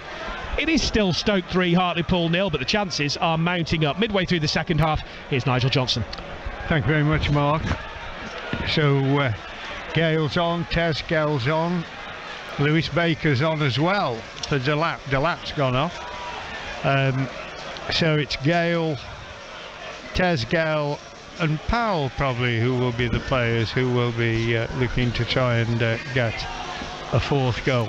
But as it is, it's the home side moving forward. Deep ball to the Stoke penalty area, but Bonham takes it in and then just rolls it to his right to Jagielka. Jagielka pushes it to Powell. Powell back to Jagielka as he uses Thompson this time. Jagielka. Thompson will go square to the right to Taylor. Oh, then Taylor gives the ball away to Hamilton. Hamilton working it out to substitute Greg coming in field. Hasty but Hastie's challenged fortunately by Baker, who works the ball left to Powell. Powell over the halfway line, inside left channel. Timon going like a little train down the left-hand side. In goes the cross. Gale's there. Edge of the 6 yards area. He couldn't control it properly. It hit his right boot and it goes wide. He just wasn't able to control the cross as it came in. And an opportunity there, Mark, has gone. Oh, great opportunity. It was a little bit behind him, wasn't it? And at an awkward height for Gale. But when you're there, inside the 6 yard box, goal gaping, you just got to get something on it to turn it goalwards. It was awkward, but I think he's probably scored more of those than he's missed over the years, Dwight Gale. Just not happening for him at the moment. He's one of those players you think if he gets one, he'll get 4 or 5 in quick succession, but how many chances have Stoke had this afternoon? Incredible. Well, it is ridiculous, isn't it? I mean, we're talking 3 now, we could be talking 8. And that wouldn't be an exaggeration either. But it's the home side coming forward. Ball work to try and get the ball to Hastie. Hastie can't control it. Fox shepherds it into touch, takes the throw in. Takes it to Timon, back to Fox. Fox now flights a high ball forward. Tesgel's on the run, putting pressure on Ferguson. And referee says he's committed a foul and it's going to be a free kick. And Stoke cruising, there's no doubt about that. The trouble is they're finding the choppy waters in the 18 yards area too difficult to deal with their chances. But it's a free kick for the home side. Goalkeeper Philip takes it high into the Stoke half. Jagielka beaten in the air with a little flick header from Hamilton, but there's Fox to push the ball back to his keeper, who clears. Gale rises well, heads the ball in towards the centre circle. Bursting forward is Clark, but getting up there quicker is Tumulty, who has a second chance. Brings in Cook, inside left channel, moving towards the penalty area. He gets the ball into Tumulty. He plays it back to Featherstone. Featherstone will push it back to the touchline, where it's Cook. Cook a little back, a little flick for Tumulty to try and get the cross in. He has to turn because Connor Taylor's there. Does get the cross in this time. Up there is Jagielka to clear. Out to the Stoke right, but picked up again by Hartlepool as they clip the ball towards the centre circle. And waiting for it in the centre circle and getting ready to move forward is Stevenson. As the Hartlepool switch their attack to the far side, ball goes loose, should be won by Lewis Baker, and is. He combines on that far side with Clark. He's under a little bit of pressure now, but he's got the chance. Well, he's gone down in a heap and he's got a free kick. He was running out of options there, but Taylor's taking the free kick quickly, works it infield to Jagielka. He'll go to Fox, who's further to the left. Who prods the ball now to Powell, back to Fox. Stoke in good control as Gale tries to whip the ball forward, but Hartlepool clear their lines, and Meniasa has the ball, gets it to his teammate Shelton. He has a free kick, and the ball is with Ferguson. Out to the far side to Tumulty, back to Ferguson. He works it in now to Featherstone, just to the left of the centre circle, plays it forward. Nice little turn there by Shelton, who can work the ball out to the left hand side. There's an opportunity for Tumulty to get this ball in. He gets it into the box, gets it to Hastie.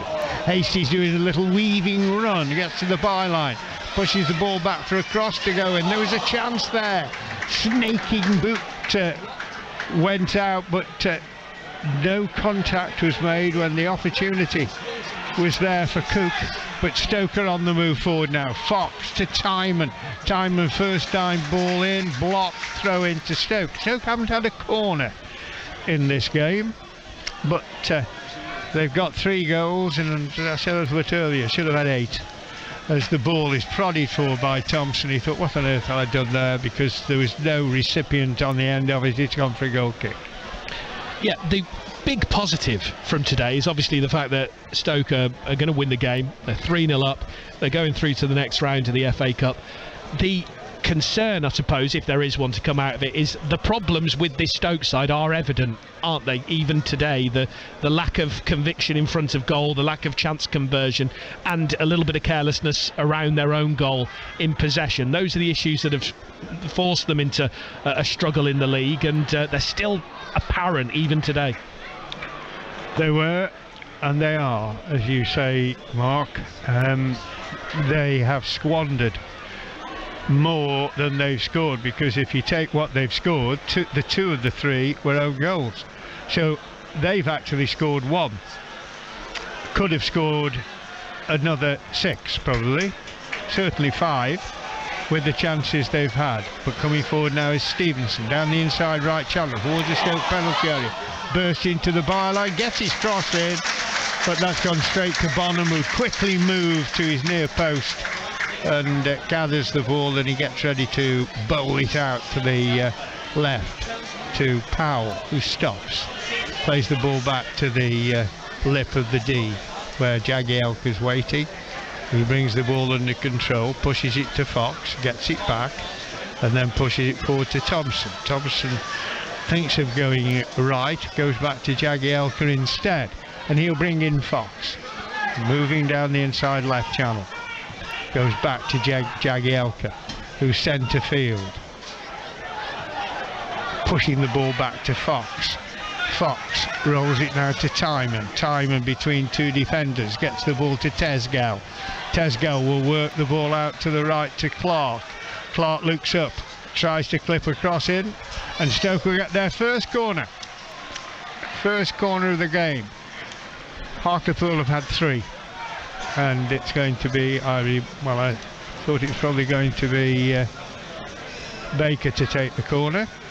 Thoughts, Ange? Well, I think one of the things that's been significant from this game is if you challenge balls in the box, then you can force players to make mistakes. And maybe Stoke will see more confidence in pressing in the opposition boxes in matches coming forward, such as Sheffield United, and maybe pressure them into scoring own goals, whilst scoring a few more themselves. Thompson will take it. It's going to be an in-swinger from the Stoke right as they attack the goal away to our left. All their supporters in behind that goal as the corner comes in near post. That's headed away. That's a waste of space there, but Stoke pick up the possession, and it's going to be Timon. He thought of crossing, but had a go from a good, nearly enough, certainly 35 yards, but Stoke still have it out on their right. Thompson again puts the ball into the box. Not a good cross. Ball's cleared, picked up this time by Baker. Back to Jagielka. Jagielka in his own half will lay the ball to the left to Timon. Timon will go back to Jagielka now, which he does, and Jagielka will clip the ball back to Fox. It's just keep ball time with Stoke at the moment. We've just hit over the half-hour mark in the second half. 75 minutes appearing, 15 minutes to go as Taylor works the ball back to the Stoke left, and Fox is on the move. He'll bring in Timon on the touchline. Timon's going infield, then checks, gets the ball back to Powell. Powell into Fox. Fox making space, making movement, gets the ball to Timon. He's off infield. He'll lay the ball to Baker. Baker back to Fox on the touchline, into Baker. Baker will, well, if he looks right, he'll see Clark is in oceans of space on the right-hand side. But instead he goes back to Thompson, to Baker on the left-hand touchline. Now he goes back into his own half, and Jagielka will pick up possession. And he'll bring in the goalkeeper Bonham in the D, and he pushes the ball forward to Thompson. Thompson turns, moves up to the halfway line, squares it left to Fox. Fox to Powell, back to Fox. Possession by Stoke as Jagielka now has it. Some olays coming from the Stoke fans behind the goal as Taylor is in possession, threads it forward to Gale. Gale gets it out to Clark just inside his own half on the right. Back to Taylor. Taylor will go back to Jagielka, and the goalkeeper will get it next, which he does. Back to Jagielka now. Stoke are putting all sorts of passes together, but they're going nowhere. They're just in their own half. And Gale is even moving to try and be the recipient of a high ball forward. It goes out to Clark on the far side, and he puts it a challenge, but into touch. It's going to be a throw in to Hartlepool. 15 yards inside the Stoke City half on the Hartlepool left. And we are moving into the final 11 minutes of this game. Ball with Cook for Hartlepool. Out to the far touchline, where Hartlepool have Cook again, who's made space, plays the ball forward as Hartlepool try and move forward with Gray, but they work it out to their right hand side. Stevenson checks, goes back to Benayaser bringing in Featherstone gets the ball played for the number 6 Shelton, who threads it through the Stoke defence, but that's gone for a goal kick. And we're in the 35th minute of the second half, 10 to go. And do you think Stoke have settled for it now, Mark? Yeah, I mean, I said at half-time, Stoke are leading this game without getting out of second or third gear. They're very much in neutral now, and Hartlepool have been in reverse for the best part of an hour, so we are just playing out time at the moment. Not to say if they feel like it, they can't create more. Tesgale has it, works it into Gale to Tesgale tried to push it forward to Powell, but just couldn't get enough strength on the ball, and Hartlepool cleared their lines, but Stoke pick it up again, and it's Timon to Powell, back to Timon, who's infield to Thompson, back to the touchline to Powell. He's challenged Stoke, throw in, and it's going to be taken by Timon. Aims it back into his own half to Fox to Timon to Fox moving infield, plays the ball to Tesgale, he turns well, good ball out to Timon going for the corner flag, pulls it back, Tesgale gets to the left of the box, puts in across, that's blocked, corner, but Tesgale looked sharp there, Mark, yeah, he did. Move. Yeah, and always looking to play a ball forward, trying to make something happen, trying to create. Sometimes younger players, not burdened by the pressure that, you know, the first team is under, can play with a bit of freedom, and he showed that a little bit there. Baker's going to take the corner.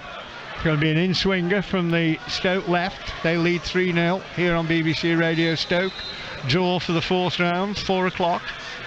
And this corner will be delivered in a minute. Baker is just waiting for the referee to have a word with 1 or 2 players in the 6 yards area. 3-0 Stoke in the lead, and as we've said numerous times, it could be more. It should be more. Not could, should. And Baker should take this in-swinging corner. He does. Ball's headed away, but an overhead kick. Well, if that had gone into the back of the net, it would have been an absolute stunner. It was Gale. It was a bicycle kick beyond the goalkeeper's right-hand post, but my word, another foot towards the goal, it would have been in, and it would have been superb.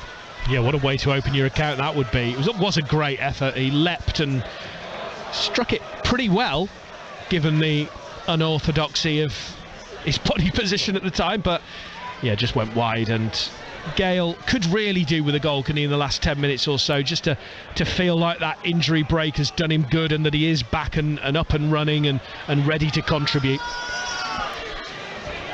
It's Hartlepool in possession. Goalkeeper Killip, edge of the 18 yards area, bowls it out to the left. Ball cleared forward. Cook battling for it out on the Hartlepool right, but Stoke win a throw in. Clark will probably take it as we move to 7 minutes plus stoppage time. And Stoke have the throw. 10 yards inside their own half on the right, aimed forward to the chest of Gale. He then plays it for Thompson to hit a high ball out to the Stoke left. Timon, he's got space. His first touch is poor, but he works the ball to Powell. Powell, first time cross. There's a boomerang and the ball drops. Chance here for Gale. Gale puts in a shot and the keeper goes to his left and saves. Perhaps there wasn't enough power behind that from Gale. The ball was there for him to hit and he side-footed it, where perhaps if he'd put the laces through it, it might have had a better result, Mark. Yeah, it took a nick off the defender on the way through, but I think that the best opportunity would have fallen to Powell had Timon been able to control the ball on the left first time and just knocked it through for him. He'd have been one-on-one with the goalkeeper. As it was, he kept it alive, but a good ball back across the face of goal. It dropped to Gale and he just couldn't find it, or couldn't make sure it found its way through the bodies in between him and the goal with enough power on it, as you say. Don't forget, praise and grumble. Mark will be, there's going to be another substitution for the home side. Well, there are one or two of them that are going to come on now. They're taking off their number 26, Tumulty, and I think it was the number 30 that was shown. Darcy's coming on. He's one the number of players that are going to be shuffled in this final 5 or 6 minutes. In fact, Stoke are going to make one as well.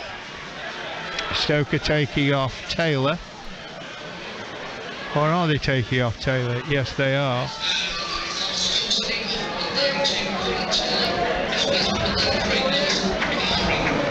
And Lewis Macari, I think, is coming on. That, well, I know one man will be pleased about that. Taylor's going off, but Lewis, L-E-W-I-S, Macari, not L-O-U, Macari.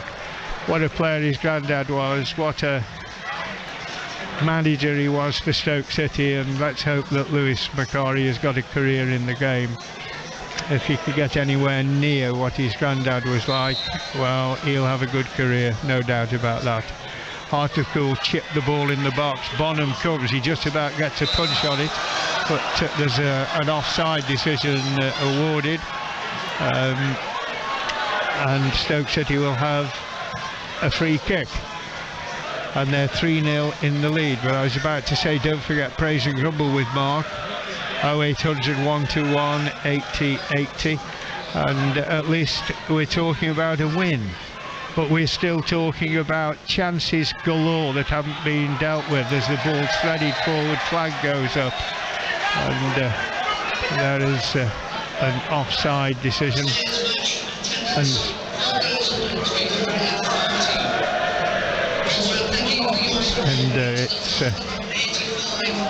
it was a burst forward by Tesgel. The announcement to the attendants didn't quite catch what was said. The maximum here is, thank you Angela, it's 4,340 with the away 585. So 4,840. The actual capacity is just over 7,000, and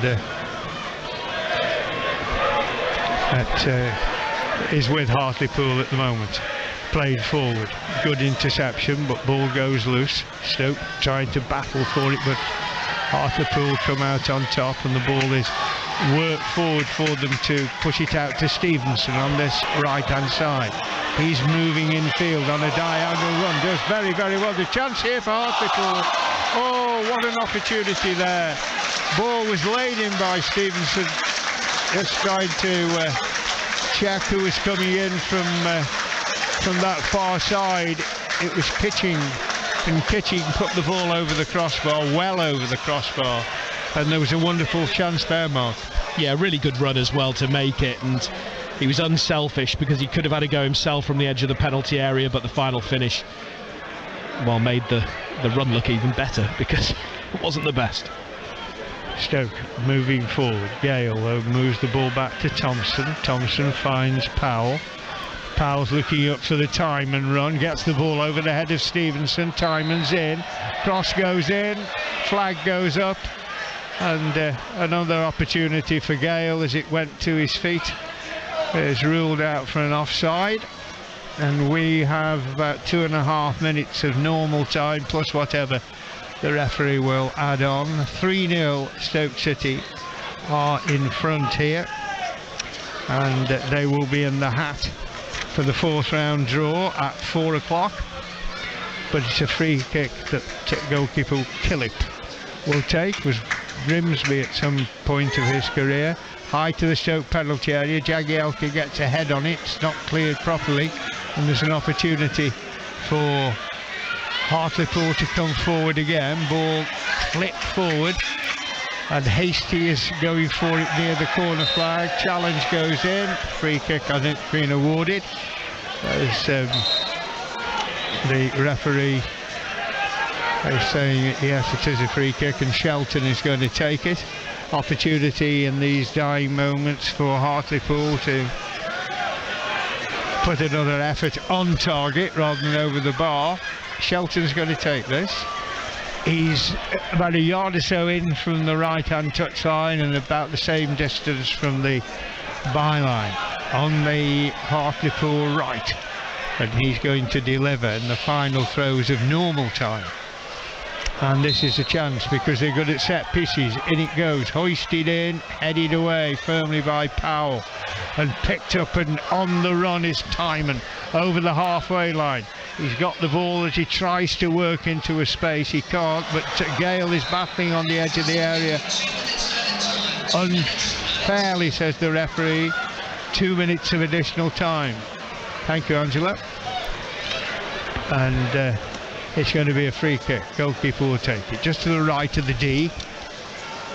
And Stoke, well, they'll be pleased to be in round 4, but they'll be wondering why on earth didn't we punish Hartlepool with the chances that we created. And goalkeeper Bonham is on the deck. Well, he's only diving around on the floor with only 2 minutes to go. The ball's out with Clark, does well on the Stoke right, up to the halfway line. Still going forward, taking on his man. That's Featherstone, works the ball infield, trying to get it to Tesco. The ball's cleared, and the ball is bouncing on the roof of the stand.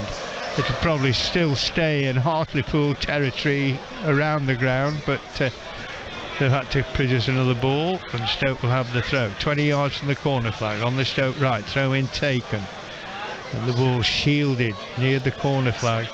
Stoke trying to get a corner, but Hartlepool will be able to clear their lines, and a swift break is on with the ball pushed out to the right. A run on with Hamilton now, but Jagielka's there in front of him, gets the ball back to Bonham, and Bonham works it out to Timon on the left. Timon looks forward, plays the ball in field to Gale. Gale gets round his man, slips, he's fouled, he's won a free kick. I thought he'd taken it quickly, but he hasn't. He's waiting, and it'll be taken by Fox as we approach the 2 minutes that the referee is allowed to add on. High free kick goes out to the Stoke right, but there's the final whistle. It's all over. The Potters are in round 4. They have beaten Hartlepool by 3-0, and they've had 2 of those as own goals. In fact, they should have been in the lead in the 6th minute when an opportunity was squandered by Laurent when he was in the 6 yards area, but in the 16th they went ahead. A fierce cross from Timon on the left. Murray tried to put it round for a corner, but put it in the back of his own net. 1-0 to the Potters, and then just before half time a superb through ball gave Brown a good run. He timed it well. Delap would have been offside, but Brown wasn't, and from a very acute angle he made it 2-0 at half time. That became 3-0 in the second half. Powell had given a chance for Delap just at the start of the second half, but he spurned it. But in the 48th minute, a Clark cross from the right, Maniassa tried to as well guide the ball away from danger, but put it into the back of his own net. That was 3-0. And then came an absolute glut of opportunities for Stoke. It was, counting them, you were getting to the point of 8 or 9 opportunities that Stoke should have had to put the ball in the back of the net. Number of people were guilty. It was Delat was guilty again. Laurent had another chance when he was 7 yards out, 5 wide. Brown too had chances, and then when Gale came on, he put in a beautiful bicycle kick, which might well have reaped a reward, and then he had an opportunity which he squandered. Stoke City have won this game 3-0. Nobody could have been questioning it if it had have read something like Stoke City 7-0, because those are the chances that they've had in this game. So that problem still lies, but at least they've won, and they're in the hat for the 4th round. 4,840 here, just over 500 from the Potteries. But Stoke City are there, and at 4 o'clock they will have a number and they will have a tie. But from this one, it's Hartlepool United 0, Stoke City 3, and here's Mark Elliott. Thanks, nice. Difficult to sum up, isn't it? I suppose in terms of what we take from this. Obviously, a good win. 3-0 is a good win against anyone. League 2 opposition struggling at the bottom end of League 2. Stoke have scored 3 goals. They're through. They've won the game. They won it comfortably. They won it at half pace at times, but that lack of efficiency in front of goal does just give that nagging doubt at the back of the mind, doesn't it, moving forward? It's a concern. There's no doubt about that. People could say, as you've hinted, that this team is at the bottom of of League 2. That doesn't matter. You have chances, you put them in the back of the net, because the more you score, the more confidence you gain. And Stoke have had opportunities galore this afternoon, and I'm sure Alex Neil, number one, he'll be delighted. They're through, they're in the hat. Let's hope for a tie at home, although the players might turn around and say we do better away rather than playing in front of our own fans. But they're there, they're in the competition in round 4. But he will also be saying, for goodness sake, put your chances away. This could have been a cricket score, but it wasn't, and that is still a very big concern. And how do you leave this one? Do you feel better about Stoke City's fortunes moving forward, or have we learned pretty much nothing? A win's a win. We're in the hat at 4 o'clock. I thought they were fairly professional. I don't think they ever looked like getting out of third gear. I would agree that we could do with scoring a few more goals, and that will be the only concern for the boss today. But everybody got through it unscathed. Tesgall got a run out, Lewis Macari got a run out. So for me, I don't care, we're in the hat. Nice to see the young players get on as well, isn't it? Get a taste of it. Yeah, it's brilliant. It's brilliant for them. They'll remember today. They didn't look out of place. It did make me realise how much difference there is between leagues. You look at Stoke, and at the last few matches we've thought they're poor. They're not as poor as some teams, are they? No, the gulf is massive, and you look at Hartlepool, you think they'll have a job staying in the league this season. Indeed, and I'm off now to see hopefully a very smiling Mr. Alex Neil. Well, let's hope so. Angela, thank you very much. There's a good section of the Stoke away following. You've stayed around to interact with some of the players, and just delay the long journey back to the Potteries, and it is a long journey. We've made that one this morning, and we're going to make it tonight, and it would have been even longer had they not managed to win this game, but they have comfortably by 3-0. And yeah, they are in the hat for the 4th round of the FA Cup. Ball number 24, by the way, Stoke City, and we'll try and bring you the draw live on BBC Radio Stoke. It gets underway in a few minutes' time. We will also catch up.